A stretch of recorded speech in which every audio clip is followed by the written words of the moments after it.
Hi, this is Mark, and this is another episode of the ADD Show. So many news stories to talk about, but my favorite one is the Cyber Ninjas.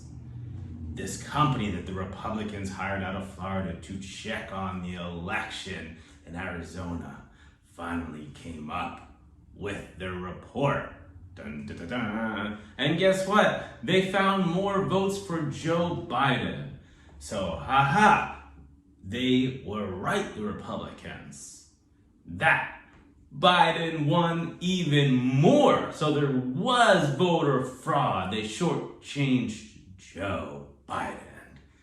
This cost a ton of money for the state to say what we already knew, that Trump is a loser. So, how many more times can Trump lose? Well, Texas, that Jim Abbott character, that horrible governor of Texas, who is pushing the vigilante abortion laws, who is restricting voter rights, who is allowing people to die of COVID, is now going to do an audit in Texas. So it's going to be fun when he loses a big old state again. Well, here's the thing. It doesn't matter what happens in Texas. He lost. It doesn't matter. You lost by a lot. Why? Here's the reason why. Why is the orange buffoon pushing this conspiracy? He knows he lost. Republicans know, well, most of them know, except for some of the sycophants. It's a grift. This is all it is. He's trying to make that money off dumb Trump supporters. Some of the worst people, the dumbest people that you can find, believe this crap. Why do you think so? Well, let me tell you why. Because they're doing stupid things. They are taking horse dewormer. They are taking and drinking antiseptic. They are anti-mask, anti-vaccine. So think about this. You have somebody who believes that Fauci is the enemy. Fauci, who all he did was try to save people his whole life. A brilliant, maybe one of the best in immunology. They attack him. Why? Because it's the deep state, it's against the man. Who do we listen to? Trump. These other people aren't buying this. Jim Abbott, he got COVID. He took the monolocal treatments. He was vaccinated twice. Same with the DeSantis. They do not care. They push out these things because Trump can raise money. That's the grift that he can do. Now, he can't do his golf courses anymore. He can only have a little bit of Secret Service that follows him around. His kids lost it. Some of the people in his cabinet, they lost it. How's he gonna get that money? Remember, he's got that big loan. The big loan from Deutsche Bank, from all the people that own him. So, with campaign stuff, he can keep all the money. That's what he's been doing. That's what the whole thing, and to sow doubt in the elections. If you sow doubt, they're not legitimate, and we have to put these voter restrictions in these Republican states, much easier to steal the next time around. Remember, as bad of these people are, and they really botched the insurrection, there's some other people around who are smarter, and they have years to get this going. That's all it is. So, what can we do? Point out the lies. Make sure that the January 6th subpoenas are getting to the people and that they're being dragged in. Or what we have to do is take actions. Now remember, there were subpoenas when Trump was president. Nothing really happened. Now that he's not there, he's trying to use executive privilege. Can't use it anymore. All right, well, there's another topic that I want to talk about. It's about a week behind, but it's still funny. It's Nikki Minaj's cousin, Balls. Why is it so funny? So, if you guys haven't been following this story, Nikki Minaj tweeted that her cousin in Trinidad and Tobago got the COVID injection. The balls expanded, lost. He was supposed to get married.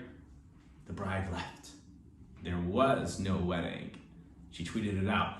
People started going back, late night talk show hosts. They started to gain traction. The health minister in Trinidad and Tobago had to talk about this. Say, of course this was not true. And we wasted a lot of time. Other world leaders talked about it. It got so big it made it to the White House, where Joe Biden had to hear about this. First, I doubt he knows who Nikki Minaj is. He probably thought Menage a Trois.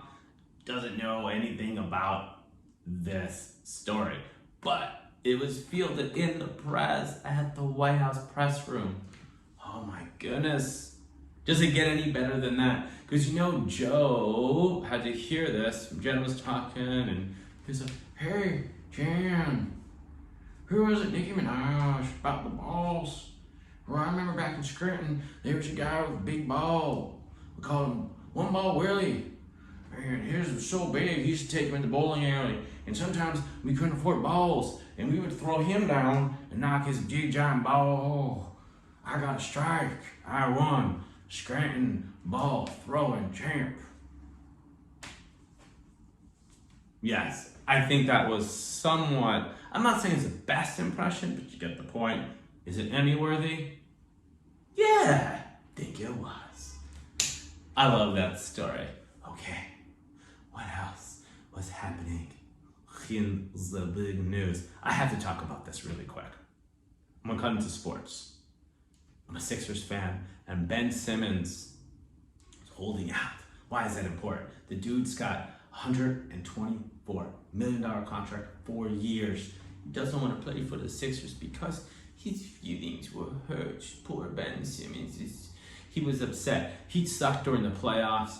In the fourth quarter, he didn't want to take any shots. He could have dunked. Ben is 6'10". He could have dunked on a 6', 180-pound player. He passed it up because he was afraid he was in his free throws. Now he wants to hold up because some teammates called him out on his game. Instead of sucking it up, getting back out there and proving critics wrong. Guess what? Jordan, Kobe, LeBron, all criticized. A lot of superstars are. And Ben, you're not a superstar.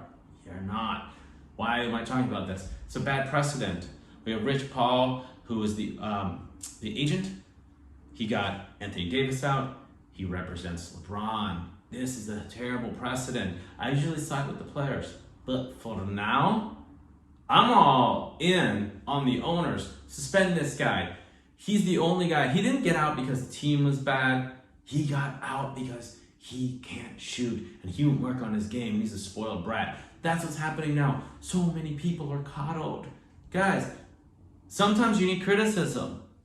I've been criticized by people before in different projects that I do. Guess what? Sometimes you hit it, sometimes you don't. You come back and you work harder. You don't buckle. You don't cry. You don't act like a spoiled brat.